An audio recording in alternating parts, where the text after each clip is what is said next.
ఎట్లురు బిడ్డ బాగుర్రా? ఇవాళ నా పెద్ద మనమరాలు నన్ను చూడ్నీకొచ్చింది. ఏమే బిడ్డ, ఇప్పుడు గుర్తొచ్చిన అదే అమ్మమ్మ.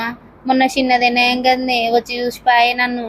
అయ్యో అమ్మమ్మ, అట్లా కాదే, నాకు ఎగ్జామ్స్ ఉండే, అందుకని నేను రాలేకపోయినా చెల్లెనకాల. అయినా సరే ఇవాళ లాస్ట్ ఎగ్జామ్, అయినా నిన్ను చూద్దామనే వచ్చిన. నీకు తెలుసు కదా చిన్నప్పటి నుంచి నువ్వు అంటే నాకు ఎంత ఇష్టమో. సారీ అమ్మమ్మ, నువ్వు ఫీల్ కాకే. సరేది బిడ్డ, నీ జుట్టు ఏందే గిట్లయింది? పీసు లెక్క గంత మంచిగా ఉండే. అవునమ్మమ్మ, ఫుల్ ఎగ్జామ్స్ టెన్షన్లో జుట్టు అంతా పోయిందే నాది. ఏమని ఉంటే చెప్పే ప్లీజే, నీ దగ్గర చాలా టిప్స్ ఉంటాయి కదమ్మా, మేమని చెప్పవా ప్లీజ్ అమ్మమ్మ. చెప్తా బిడ్డ. ఇక ఉండోళ్ళ మీ పెద్దమ్మ మీకు కూడా జుట్టు రాలకుండా ఉండడానికి ఒక చిట్కా తెచ్చింది. గది ఉల్లిగడ్డ మెంతిపిండి అన్నట్టు. ఉల్లిగడ్డను మంచి ముక్కలు ముక్కలు కోసుకొని రోట్లేసి రుబ్బుకోవాలి మెత్తగా. ఇక నా దగ్గర తెలుసు కదా బిడ్డ, మిచ్చిలు బిచ్చిలు ఉండవాయి, రోళ్ళు రోకళ్ళే ఉంటాయి.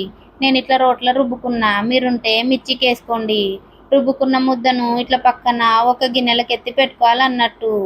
ఇక ఎత్తుకున్న తర్వాత ఒక బట్ట తెచ్చి ఒక గిన్నెల ఈ ముద్దన బట్టలేసి ఆ రసం అంతా గిన్నెలో వండుకోవాలన్నట్టు. ఏం లేకుండా వండుకోవాలి గిట్లా.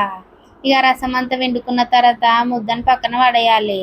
ఇక గండ్లనే మెంతిపిండి వేసి మంచిగా కలుపుకొని 5 నిమిషాలు పక్కన పెట్టుకోవాలన్నట్టు. ఇక 5 నిమిషాల తర్వాత జుట్టుకు పెట్టుకున్నాడే. రా బిడ్డ రా, నీ జుట్టుకి ఎడతగా కిప్పు తీయే, నాకు తీయరాదు.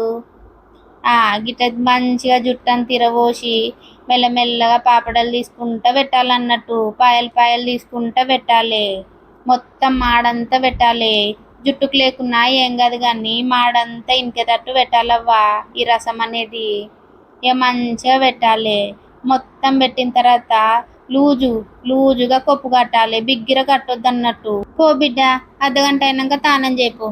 థ్యాంక్ యూ సో మచ్ అమ్మమ్మ, I love you so much. మంచిదవ్వా. సుషిరోల్లా ఈ కాలం పూరలకు చదువులని గవని గివని ఈ అడ్డమైన పరేషాన్లతోని జుట్లే ఉంటలే వాళ్ళకు. ఉన్న జుట్టును కూడా అడ్డమైన పెట్టి ఖరాబ్ చేసుకుంటారు పోరలు. ఇక ఈ రసాన్ని మీరు వారానికి 1 పాలు పెట్టండి బిడ్డ, మంచిగా వస్తుంది జుట్టు. ఉంటాం మళ్ళా గంట కొట్టుకోండి.